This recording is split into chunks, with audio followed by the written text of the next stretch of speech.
Okay, here we go with chapter 8.3. We're going to talk about defining and using zero and negative exponents. So let's go ahead and start with, let's just take a look at some examples for using exponents. So let's start with something real simple. Let's just use maybe like a power of 2. So let's say we have the 2 to the power of 2.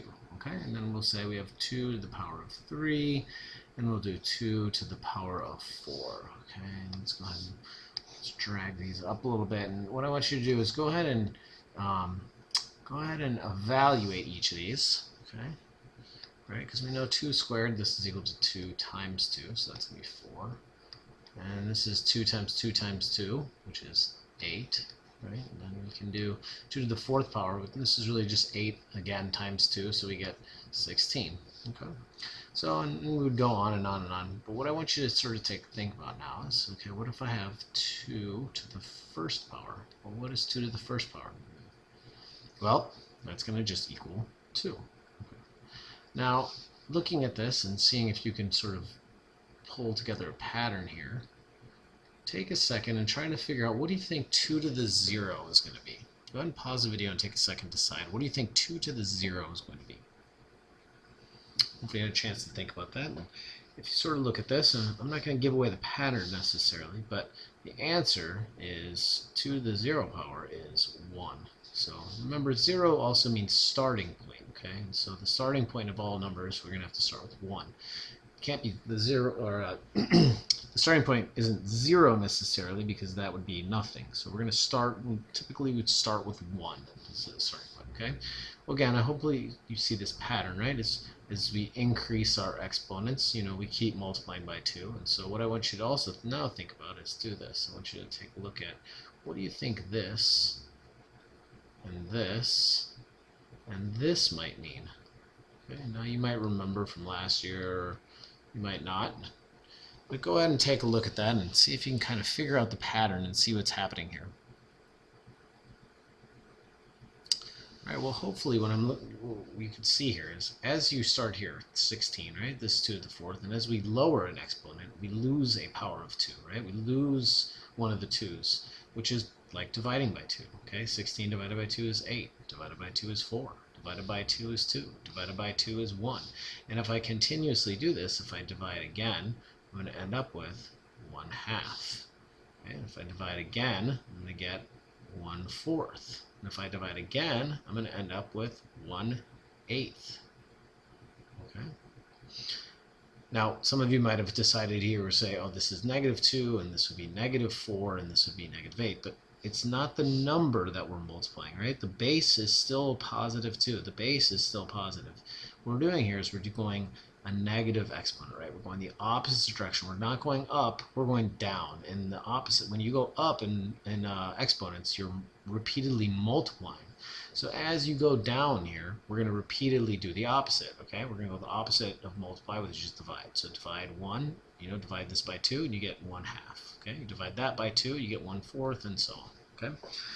Well, let's take this a little bit further here, and let's take a look. I'm going to rewrite these, okay? So if I have 2 to the -1. How come the pen isn't working here? 2 to the -1, and we have 2 to the -2, and we have 2 to the -3, and we have 2 to the -4th power. Okay, and let's go ahead, and we already decided that this is 1/2, and this is equal to 1/4, and this is equal to 1/8, and this is equal to 1/16. Okay, what I want to do here now is I want to take a look, and I want to match up some of the things that we've already said here. Okay, well, what we've done is we've said that 2, right, that's the same as 2 to the 1st power. So what we could really do here is we could say that this is equal to 1 over 2 to the 1st. Okay, and we could say this is 1 over, and this 4, right? 4 is 2 squared, right? I'm matching these up. 4 is equal to 2 squared. So this is kind of like 1 over 2 squared. Okay? And then I come here and I can match that up, and you guessed it, I'm going to get 2 cubed, and here I'm going to match this up, and I'm going to get 2 to the 4th. Okay? So what you hopefully are seeing here is that as we are working through, okay, as we are doing this negative, we're just repeatedly doing the opposite, okay? We're just not multiplying over and over and again. We are dividing over and over again, all right? Well, let's go ahead and take a look at what this means as far as algebraically, all right? And what we're looking at here is these are just the rules. Now, any number taken to the zero power, right? It's basically saying what is the starting point of all numbers? Well, the starting point of all numbers is 1, okay? Not 0, it's 1. So anything to the 0 power, a to the 0 is 1, 5 to the 0, 1, 19 to the 0 power, 1, 1 million to the 0 power, 1, x to the 0 power, 1. Right? It doesn't matter. X is a variable. A variable is a representation of a number, an unknown number, still a number. When I take it to the 0 power, it's going to equal 1. Okay? And what we have down here is it says for any non-zero number, a, any integer n, okay, a to the negative n is equal to 1 divided by a to the n, right? So if I have a and I have it to the negative power, nth power, all that means is I'm going to divide by a over and over and over again. Okay, and now remember you have to have a 1 up on top, and a can't be 0 because I can't end up dividing by 0. Okay, so these are just your basic zero negative exponent rules. All right, well, let's go ahead and go through a couple examples here. All right, 5 to the negative 2. Why don't you go ahead and try rewriting that? All right, hopefully you got it's 1 over 5 squared, and let's go ahead and evaluate that and leave it in fraction form. So we're going to end up with, in this case, we'd end up with 1 over 25. Okay.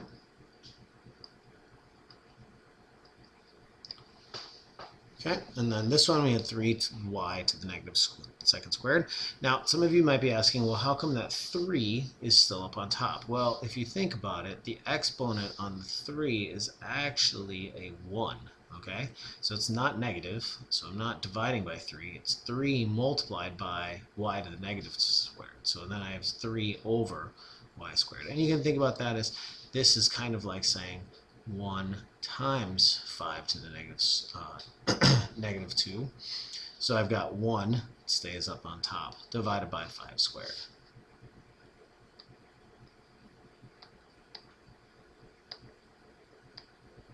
Okay, go ahead and try that one. All right, and hopefully you realize that b cubed stays on top. It's a positive exponent. Okay, and we drop the negative 7, right? This is a negative 7, so we're going to be dividing it. So we drop it down into the denominator. Okay, here we have 5 to the 10th times 5 to the negative 6. Now, there's a couple different ways we could do this, but if you think about this, use your exponent rules. You can just add the exponents, right? I have the same base, add my exponents, and I get 5 to the 4th.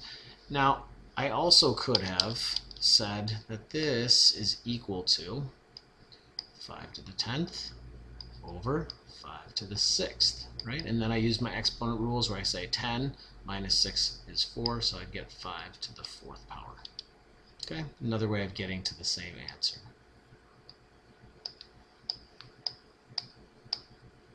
Okay, now try writing this one, except write it without using a fraction bar. Okay, so basically what the idea is, try to write this where there's nothing in the denominator, or the denominator is 1.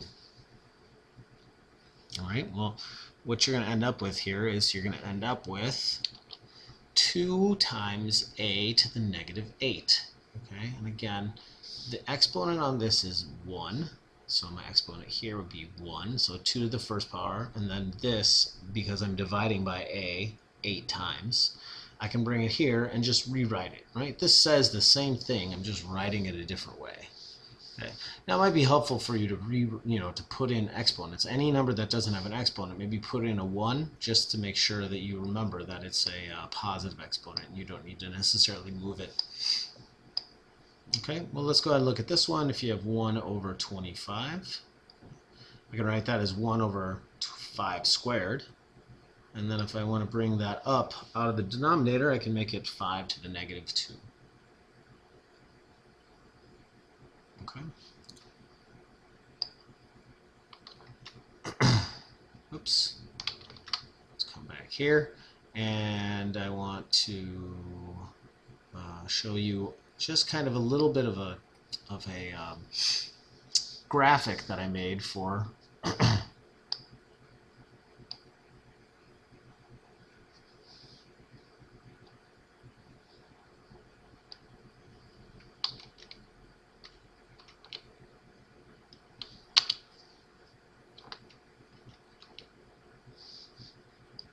little graphic to make. Sorry for that delay, I had a little technical difficulty. Okay, so really I wanted to show you, okay, so if I have 3 to the negative 2, right? So this really what this says is I'm dropping this down, I'm dividing this 2 different times. So I'm going to, let's see, I thought I had a little button down here. There it is.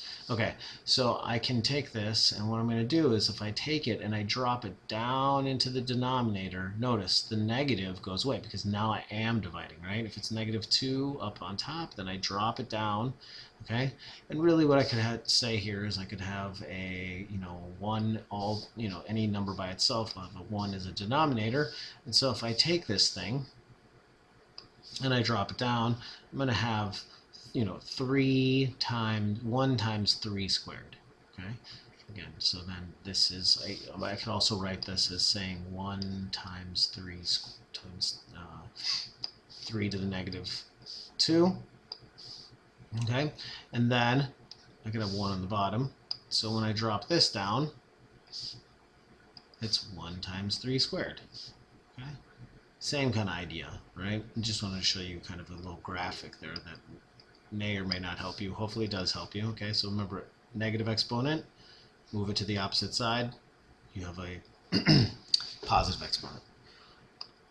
All right, let's try one other thing. Now let's see if a fraction here, okay? I'm looking at this fraction and it's a negative squared, right? So each of these things is taken to the negative, okay? Well, what I can do to begin with is, if I realize that, okay, I'm going to be, negative means sort of the opposite of what's happening, right? So this is the numerator, and really the numerator is numbers that you're multiplying, and the denominator is the numbers that you're going to be dividing by.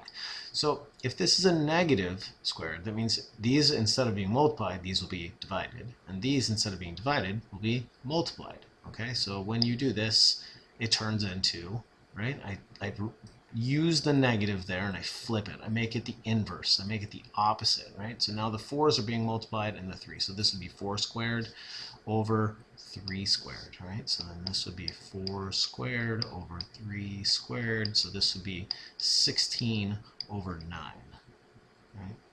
Bad job with the hooks on my 6. Okay, so I'd have 16 over 9, all right? Let's take a look at that again, right? If I have it started like this, 3 over 4, right? 3/4. This is saying multiply by 3, divide by 4, okay? Well, if I have 1, I take 1, I multiply by 3, and then I divide it by 4. Well, this is the opposite. I have to do the opposite. So instead of multiplying by 3, then dividing by 4, I'm going to multiply by 4, and then divide by 3 2 times, okay? Well, again, hopefully that helps. I've got a series of problems that I would like you to do here. Just do these, get a little practice. Don't bother with the Khan Academy exercise. It's a little more complicated than it needs to be. But go ahead, try these problems out. Make sure you check your answers in the back of the book. Come to class, and we will have a chance to practice these.